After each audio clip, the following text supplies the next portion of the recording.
Dr. Adizes, in your book called Managing Corporate Life Cycles and numerous interviews, you often come to the idea that the culture of authoritarian leadership constrains Russian economics.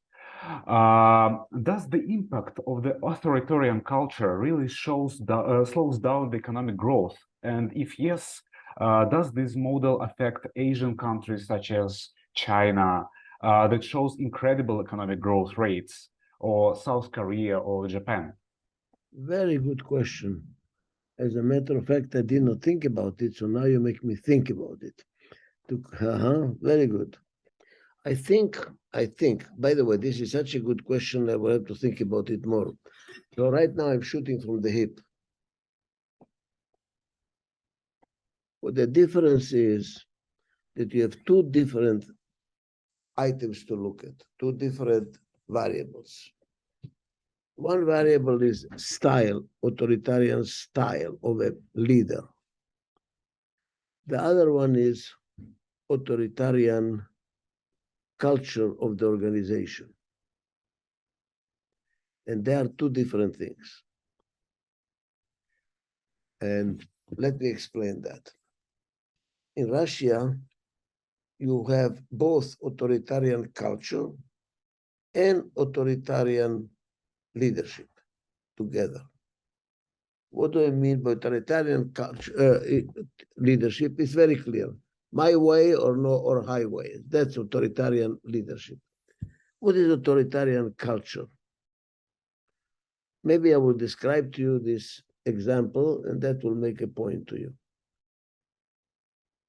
I think that's I'm getting already the idea.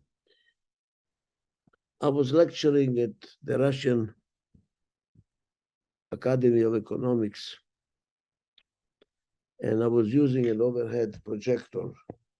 At that time, you're writing on a slide, and it projects. And then I realized that my audience was studying like this, turning their head on the side. I wonder why, and then I realized that what I was writing on that slide has moved, and thus it was projected. Now, nobody in the audience said, "Hello, Professor Adizes, your slide." Nobody. Total silence. Next time I was lecturing also in Russia, I on purpose turned the page on the side. Not by mistake, on purpose. And I'm waiting, and I'm waiting, and I'm waiting. Nobody said, "Hello, this is wrong, correct it." That is a culture. And it's reflected in a meeting. Nobody dares to say something is wrong. Silence. Now compare that to China. I'm lecturing to Chihuahua University. The room is full. I mean, crowded. The moment I say something that people don't like, immediately the challenge. That I mean is by culture. They have a culture where people dare to ask questions and to challenge. So the authoritarian still has to listen, but not true in Russia. So I have said it in many of my lectures that it's really sad, because in my experience working in 52 countries in the world, some of the most bright, intelligent, unbelievable, capable managers are in Russia.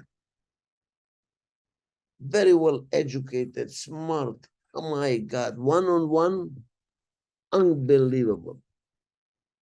But when they get together in the room, silence. Nobody, only one person speaks. So you have a golden mine, a mine of gold in people. You just don't use them because the methodology, the culture does not allow them to express themselves. I'm right now in Israel. I'm talking to you from Israel. Israel is going through the roof. Innovation, unbelievable. New, startup companies left and right, incredible innovations. The country is booming. Why? Russians who came to Israel. We took the brain and gave them a field to express themselves. The day Russia will learn to allow people to exchange views and not to be scared to speak in a meeting, it's going to be a boom, unbelievable in Russia. Unbelievable boom. I believe in it. You have the people, you have the capabilities, you have the education. It is just like this. And the problem is obviously political, because the fear is if you allow people to speak on economic issues, they might start talking about political issues. And that's now, Adizes methodology, I'm proud to say, we have started to teach in companies. That is a methodology. How can you make people speak and not lose control? So the leaders in Russian companies that we work with do not lose control. They're still totally in control. But they allow people to say what they think and what is going on so that we can really get the energy from the bottom up. We change not the style of the leader. We change the style of the culture. That is the difference. Thank you very much. That's very important answer to this difficult question. So the difference between authoritarian leadership and culture, that's the problem. And the next question is maybe a little bit easier. I can recite the renewed Israelite author Yuval Harari. He's convinced that one of the main problems of the current century is that society doesn't understand where to move on or to move on. If we use your model to describe our modern world, it is a huge corporation wiping out the national borders and craving for resources for its growth. And what stage of the life cycle are we on, and what stage will be next? Does the world is experiencing a rebirth or youth stage now or not? That's a great question. I'm really impressed with the quality of the questions you're presenting. Thanks a lot. One better than the other. Look, I'm assuming you know PAEI because I'm going to use the code.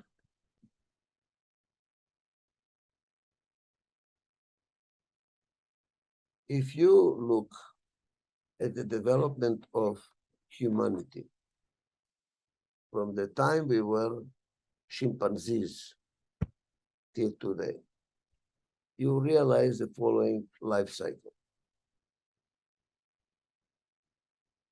When we were chimpanzees, the strongest chimpanzee was a leader. Then we were in nomadic society. The stronger hunter was a leader. Then we became agricultural society. And the person with the most sheep and cows was the leader. The common denominator is power, possessions. And that is, by the way, continued into the colonial era. The more land I have, the more, the more I have, the stronger I am. In my model, it's called P model. It's a P culture. Thank you. P culture. Then came the Industrial Revolution. Now, we had to plan and to budget and to organize a supply chain and the brain. So industrial society was power and brain. Whoever had both of them, wow. Brain means A. The A came to the game. The industrial society was a PA. Now we live in what's called a post-industrial society. Now the power is less important. The brain is everything. The brain is important. like I was telling you, what does Israel have? 63% of Israel is desert. Desert. And look at this unbelievable power place. What do we have?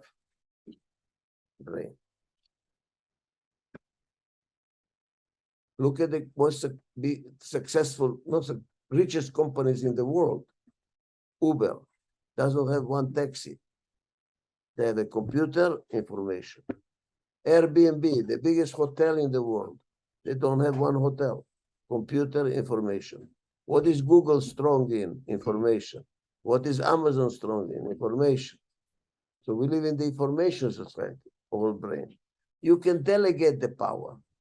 We send the pit work to India, to China, to let them do the work. We do the brain. But that is on its way out. With artificial intelligence, with quantum computers, the computers are going to be stronger than our brain. So now you don't need to have a brain. You put a chip and that's it. So what's the future? So look what happened. P, A, information is E. What's the next? I. I. What does it mean? The heart. We went from power to brain to heart. Companies, countries that have a heart are going to be the future. If they can overcome the A. The problem is that the A and the I are competing. So the A will not allow the I to grow. Will not allow the I to grow. So, but if we don't develop the I, hear me well, put it in your write-up. If we don't develop the I, the heart, and we manage with power and brain only and no heart, we will repeat the Nazi Germany. What was Nazi Germany? All power, all brain, no heart. And that is a danger.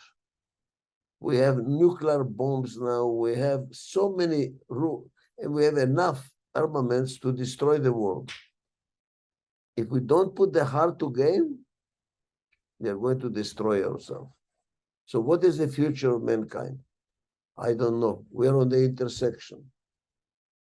It might be the age of Aquarius, all heart, and we are all wonderful world of love, or maybe we are going to destroy and kill ourselves. Thank you. And speaking about the brain, how does this age of technology and all the current trends concerning technology affect management?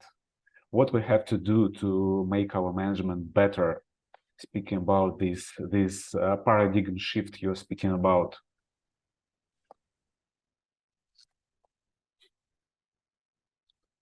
Technology is like a knife, very, very sharp knife. You can use it to cut bread and to eat, or you can cut yourself and kill yourself. It depends how you use it. Our problem is that we are teaching people to use the technology, but without heart, without feeling. Everything is very dry, technological. You know, it is, we're not using our feelings. You and me are now talking, there is no feeling. You see, even if you have a feeling, if you cry, I will not feel.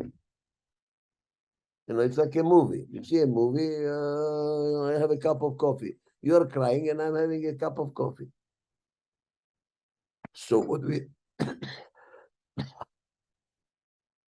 we need to counter technology with interpersonal relations, increase interpersonal relations. Our children are getting isolated. You don't see children playing on the street like I used to do when I was a child. Now everybody's sitting in his house playing computer games. a relationship by Zoom. I just found out something I did not know. There are enough equipment today, you can have sexual relations by the internet. Unbelievable. So, I mean, so we are losing the touch, the human touch, and this is very dangerous. So management that relies only on the computer, it does not go and feel the people, talk to the people, feel the people. They're going to be very, very destructive, and the companies are not going to succeed, because the companies that are going to succeed are the companies that give you an experience, that when you go there, you feel it. You see, what a computer cannot give you, internet cannot give you, Amazon cannot give you, Uber cannot give you, is feeling. So a company, to compete with the technology, you have to give people experience, a feeling. And that is a question, how do you do that? You see, how do we do that? You know, that everything is, when you go to a restaurant, you don't go to only eat, you go to have an experience. So you have to create an experience. In everything you do, you have to create an experience for people to feel you, okay? So that is a challenge of management today, how to create that. Thank you. And speaking about the business, what are the main challenges for the entrepreneur, to the businessman, business person right now, and how this challenge changed in the last 10 years? Okay.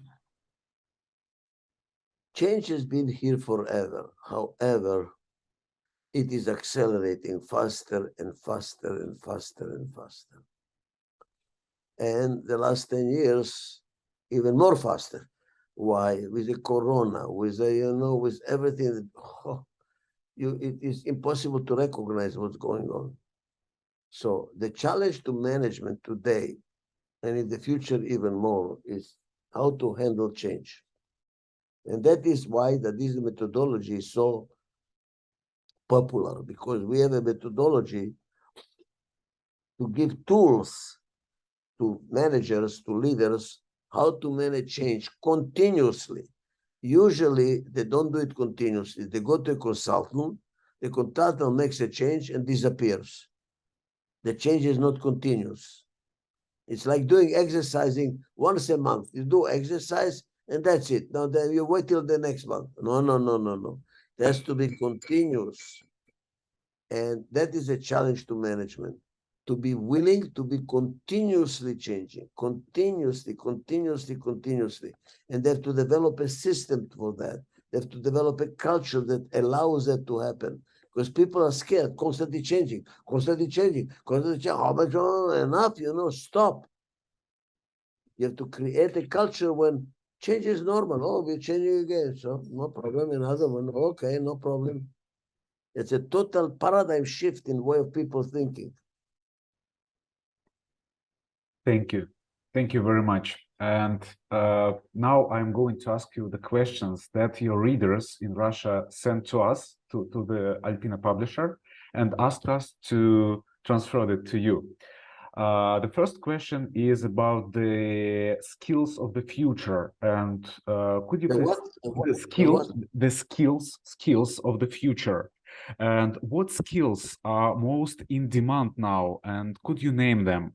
What are the most in demand on the market? If a young person is going to learn something new now, what destination should he or she take?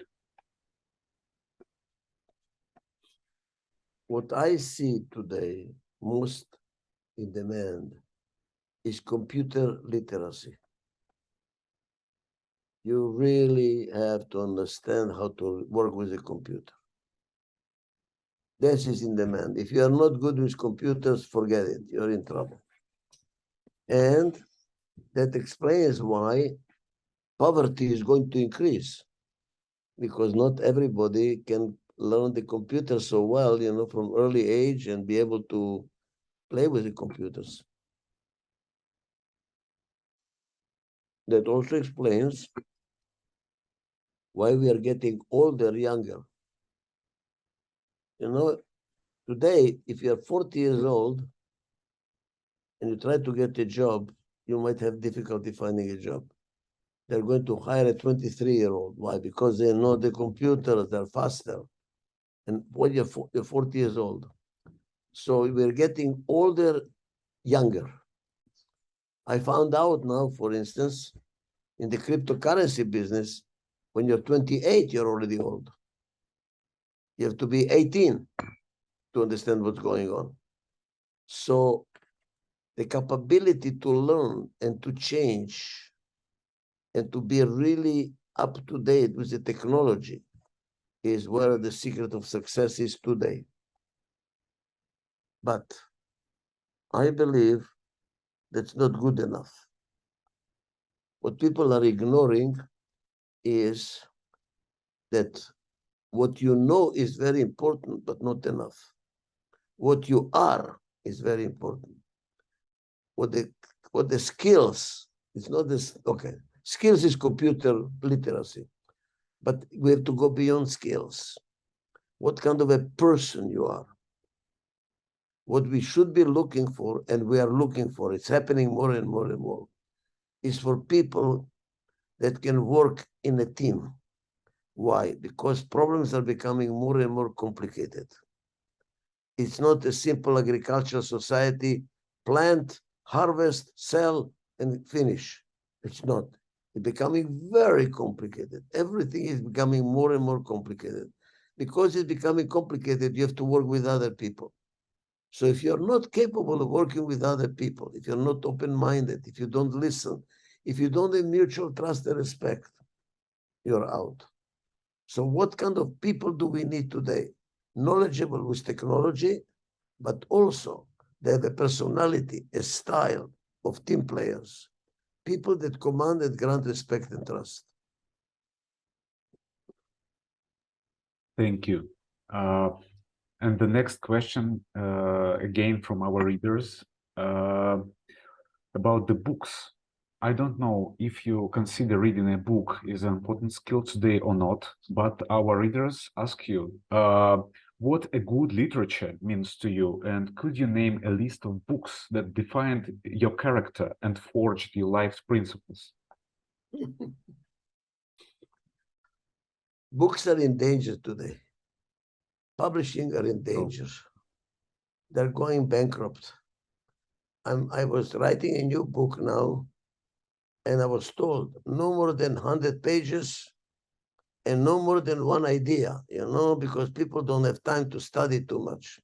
People are not reading anymore. People are not, especially in America, because people don't have time. They don't have time. So what to do? Now, is a book important? Yes, it is. Why? Because not everything you can do in 90 pages or in 10 pages or in 5 pages. So I am now to do a series of books. One idea for this book, another one this. And then if people want to study Adizes, they have to read many books in small pieces. You cannot do, the Bible anymore. Now you have to do it with a teaspoon. That is the change we are going through. So are books important? Absolutely. Because, look, many times I do videotapes, my lecture. And I think it's a very good lecture. I said some very good things. Then I transcribe it and I said, oh my God, I have to edit it. And then I rewrite it and rewrite it and rewrite it and rewrite it 30 times until I say, yes. Now, you see, that's what I want to say. Speaking is not precise. Writing is precise. So when you write and reread what you wrote and reread what you wrote and rewrite it and rewrite it, you become much more precise. And that's why books are very, very, very, very, very important. Unfortunately, we are losing it. We are losing it. Okay, thanks a lot. Which book? Yeah. Then other question you had was, which book impacted me the most? Yes, definitely. You would not believe it, but when I was a child, 11 years old, the book that impacted me the most and kept me going till today is Makarenko's book, The Poema Pedagogic. Perfect, thank you. And why, may I ask? To change people, not to give up hope. You know, although he's a criminal, he has a heart, and he can be changed to be a member of society by working on his heart. And that is what I'm doing till today. I follow Makarenko till today. Changing the people, changing the world, trying to making a better world. He was a great teacher, absolutely. And I have the last question, and I'm glad that your answers was so precise and so good. Thank you. And the last question from our readers is, please share a few thoughts or ideas with us, with your Russian readers, that helped you to become who you are. Wow, you have very good questions. Very, very, very good question. Thank you.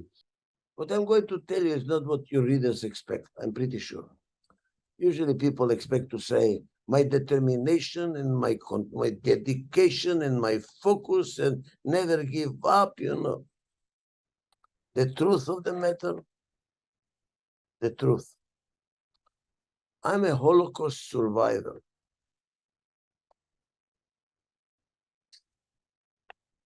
I saw death in my life. I was very young. I was 6 years old when the Holocaust happened.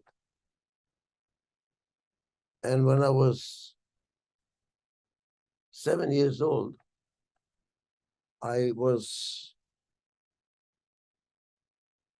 sick. Nobody knows what I had. We were hiding in the mountains of Albania, trying to survive. And I was afraid I'm going to die. And I was screaming for, I don't know, for several weeks. All the time, I'm going to die, I'm going to die, I'm going to die, I don't want to die, I'm going to die, I'm going to die. I was hallucinating. And what I believe made me who I am today is fear of death. That's why I write all my books, and that's what I do everything, because I don't want to die. I want to leave something behind, you know, so that I will not die. So that is one that gave me the motivation to, not the motivation, the drive that I'm constantly working, writing. And really the insight from that is from other people that maybe suffered something, because I dedicated all my life to deny my death. Sometimes you have to accept death to start living, you know. So that is one factor that keeps me going. I'm all the time working. I'm working 16 hours a day, 7 days a week, non-stop. The other characteristic, I think, is that I'm not, okay, no, because I changed so many countries. I was born in Macedonia. Second World War, I spent in Albania. Then after the war in Serbia, then Israel, then America, and then as a consultant going to 52 countries in the world working, I realize everything is possible, and open your eyes, nothing is really fixed. There is no dogma. So I'm very open-minded, extremely open-minded. I said, oh, really? How interesting. In this country, it's different. In this country, different. I'm open-minded to change, to differences. I don't have a dogma. I'm very open-minded. I can change my mind in 30 seconds, no problem, because, I can see different angles. And the last characteristic what makes me today what I am, I'm very eager to learn all the time. I want to learn. I want to understand. I want to understand. I want to understand. I don't give up. I'm constantly learning, constantly learning. And when I finished my doctorate, my chairman, I was telling him how great, how happy I am. I finished my doctorate. And he looked at me and says, Ichak, it's not the end, it's a beginning. And I think I kept this as my mantra. When you finish your doctorate, many people finish the doctorate and publish the doctorate the rest of their life. They're constantly writing their doctorate. Nothing. Everything is changing, constantly learning what is different, what's different. So propensity to accept change and fear of death is what brings me where I am today.